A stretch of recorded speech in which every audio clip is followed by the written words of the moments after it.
Hello दोस्तों, मैं आप सभी का स्वागत करता हूं आइए सोशल के चैनल पे। जैसा कि आप जानते हैं कि ये क्राउड फंडेड इनिशिएटिव है जो आपका चैनल है, आपके लिए है और आपके द्वारा ही इसको हैंडल किया जाता है। ठीक है, तो ये लेक्चर आज बहुत इंपॉर्टेंट लेक्चर मैं लेकर आया हूं जिसमें हम जितने भी इंपॉर्टेंट सेक्ट्स हैं जैनिज्म से रिलेटेड, कई बार एग्जाम में क्वेश्चन पूछा जा चुका है। अगर आप पिछले 6-7 साल के क्वेश्चन पेपर देखेंगे तो कितनी बार जैनिज्म और बुद्धिज्म के अलग अलग सेक्ट्स के ऊपर लगभग 5 से 6 सवाल यूपीएससी के प्रीलिम्स में पूछे गए हैं। तो उसी चीज़ को ध्यान में रखते हुए आज का ये लेक्चर बनाया है मैंने। आज इसमें हम सारे सबसेक्ट्स भी देखेंगे और उसके अलावा हम बाकी सारी चीज़ें कि उन सबसेट्स के क्या इंपॉर्टेंट पहलू हैं उसके ऊपर भी नज़र डालेंगे। तो अगर हम देखें तो जैनिज्म, जैसा कि मैंने बताया था, Jainism can be divided into two important sects. One is Digambar sect. Digambar और श्वेतांबर के ऊपर मैं ऑलरेडी लेक्चर बता चुका हूं। Digambar and Shwetambar sect, Digambar and Shwetambar sect. और दिगंबर सेक्ट के अगर हम सब सेक्ट्स की बात करें तो पहले आता है मूल संघ, SANGH, तोता पंथ, तोता पंथ, गुमान पंथ,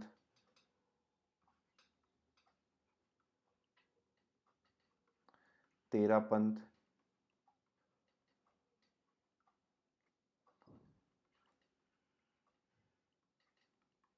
समैया पंथ,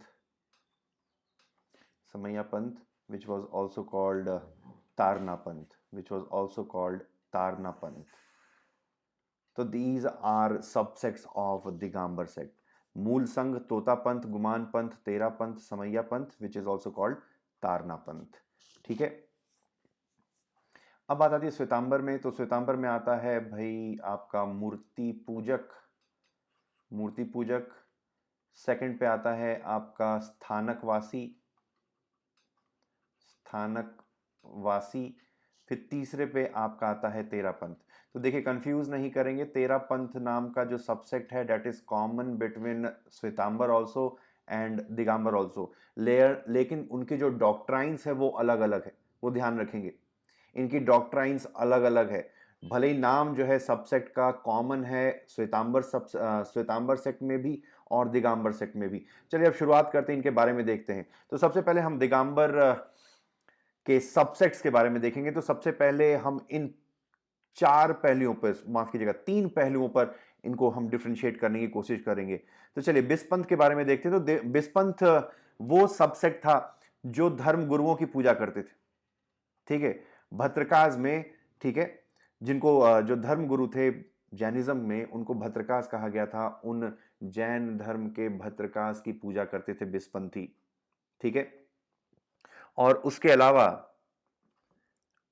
अगर वर्शिप के बारे में बात करें अगर बिस्पंथ की, तो वो तीर्थंकरों की पूजा करते थे। ठीक है, जितने भी 24 तीर्थंकर हैं उनकी पूजा करते थे। उसके अलावा जैन धर्म में जितने भी और कैरेक्टर्स हैं जिनको होली माना गया है, जिनको पूजने योग्य माना गया है, वो उनकी भी पूजा करते थे। ठीक है, फिर तीसरी इंपॉर्टेंट चीज है कि वो पूजा करने के लिए, जैसे हिंदुइज्म में फूलों का इस्तेमाल होता है, अगरबत्ती का इस्तेमाल होता है, फिर चढ़ावे में फल वल चढ़ाए जाते हैं, फिर उसके बाद प्रसाद बांटा जाता है। तो ये सारे आचरण, ये सारा बिहेवियर बिस्पंथी करते थे। ठीक है, फिर अगर आप देखें तो अगर हम तेरा पंथ की बात करें, दूसरे सबसेक्ट के ऊपर आते हैं तेरा पंथ की। तो Terapanth was a subsect which was formed as a reaction against Bispanth. Bispanth की जो प्रैक्टिसेस थी, रिलीजियस प्रैक्टिसेस, उसके ठीक अपोजिट तेरा पंथ का फॉर्मेशन हुआ। उन्होंने सबसे पहले तो भद्रकाज की जो अथॉरिटी थी, जो धर्म गुरुओं यानी कि जैन धर्म गुरुओं की जो पूजा होती थी, उसको बंद किया। They rejected the authority of the भद्रकाज। फिर सेकंड अगर हम वर्शिप की बात करें तो ये सिर्फ तीर्थंकरों की पूजा करते थे। ठीक है, जहां पे बिस्पंथियों को अगर हम देखें तो बिस्पंथी जहां पे सिर्फ तीर्थंकर के अलावा अगर आप देखें तो बाकी और जैन धर्म में जिनको और पूजने योग्य माना गया है, होली माना गया, उनकी भी पूजा करते थे। लेकिन तेरा पंथ जो है सिर्फ तीर्थंकर की पूजा करते थे। जो 24 तीर्थंकर हैं उनकी पूजा करते थे। और मोड ऑफ वर्शिप, अगर तीसरे फैक्टर की बात करें तो मोड ऑफ वर्शिप के क्षेत्र में भी तेरा पंथ काफी ज्यादा अलग था बिस्पंथ से। जहां पर वो फूलों की, अगरबत्ती, फल, पता नहीं क्या क्या इस्तेमाल करते थे पूजा करने के लिए। लेकिन जो तेरा पंथ था, सिर्फ चावल, जिसको अक्षत कहा जाता था, सिर्फ चावल का इस्तेमाल करते थे पूजा करने के लिए।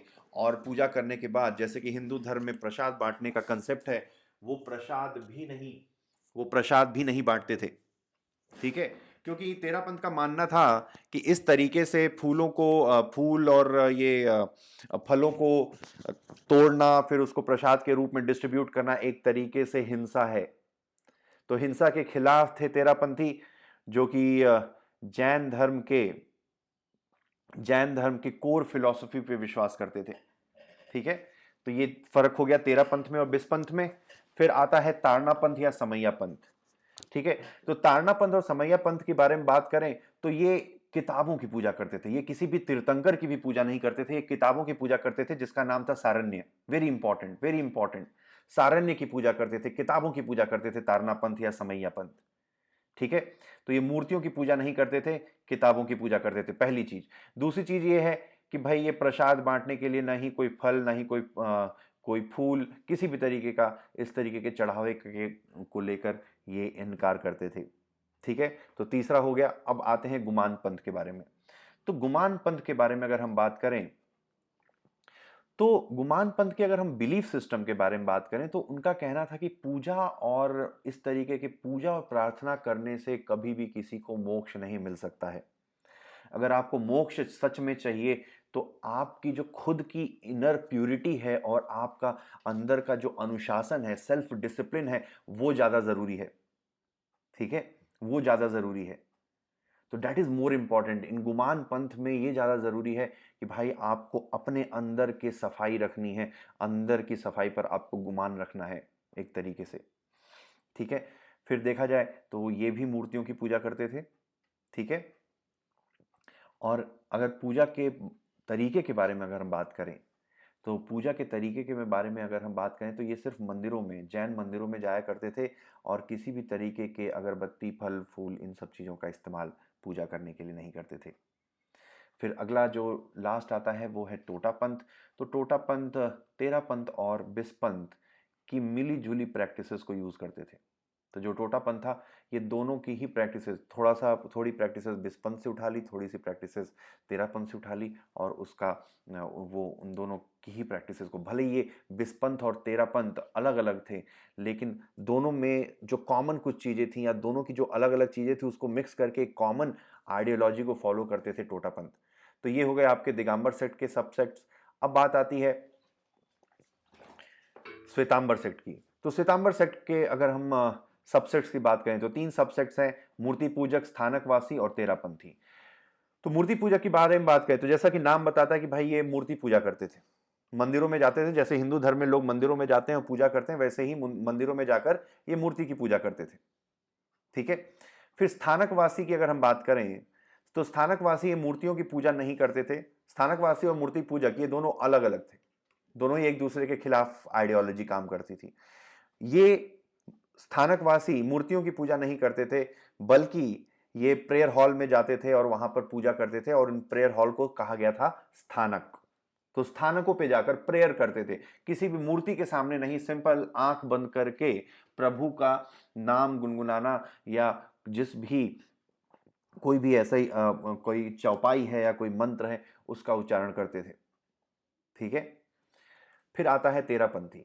तो अगर हम श्वेतांबर सेक्ट के तेरापंथी की बात करें तो ये आइडल वर्शिप नहीं करते थे, बल्कि ये गुरु की प्रार्थना करते थे। उनका मानना था कि गुरु के माध्यम से ही आपको मोक्ष मिल सकता है। गुरु की गाइडेंस बहुत जरूरी है आपको मोक्ष प्राप्त करने के लिए, और इसके लिए वो एक गुरु मानते थे और गुरु की ही पूजा करते थे। गुरु के चले हुए रास्ते पर, बताए हुए रास्ते पर वो चलने की कोशिश करते थे। तो अगर हम तेरापंथी की बात करें, दिगंबर सेक्ट की, तो भाई दिगंबर सेक्ट के जो तेरापंथी थे वो मूर्ति पूजा करते थे, बल्कि और उसके अपोजिट श्वेतांबर सेक्ट के अगर हम फॉलोअर्स की बात करें तो ये मूर्तियों की पूजा नहीं करते थे, ये गुरु की, आचार्य की पूजा करते थे। ठीक है, उनका मानना था कि आचार्य के बताए हुए रास्ते पर चलने से ही आपको मोक्ष मिल सकता है। तो बहुत ही सिंप्लीफाइड तरीके से ये सारे इंपॉर्टेंट है, और इसका जो हैंड आउट है वो कमेंट सेक्शन में आप डिस्क्रिप्शन में जाकर आप डाउनलोड कर सकते हैं। डिस्क्रिप्शन में जाकर एक लिंक दिया हुआ है हमारे एक टेलीग्राम चैनल जिसका नाम है IAS सोशल, और उस चैनल का पे आपको ये हैंड आउट का लिंक मिल जाएगा, वहाँ से आप चाहो तो इसका एक PDF डाउनलोड कर सकते हैं जिसको आप पढ़ सकते हैं। तो ये रहा आपका आज का ये टॉपिक। तो होप आपको पसंद आया होगा, और अगर आपको पसंद आया तो ज़रूर इसको लाइक करिए और अपने दोस्तों के बीच में भी शेयर करिए, ताकि ये जो रिवोल्यूशन है वो बहुत सारे लोगों तक पहुंच सके, और हम एक बहुत बड़ा एक फ्री लर्निंग इनिशिएटिव क्रिएट कर सकें यूट्यूब के माध्यम से। तो thanks for watching, have a nice day, all the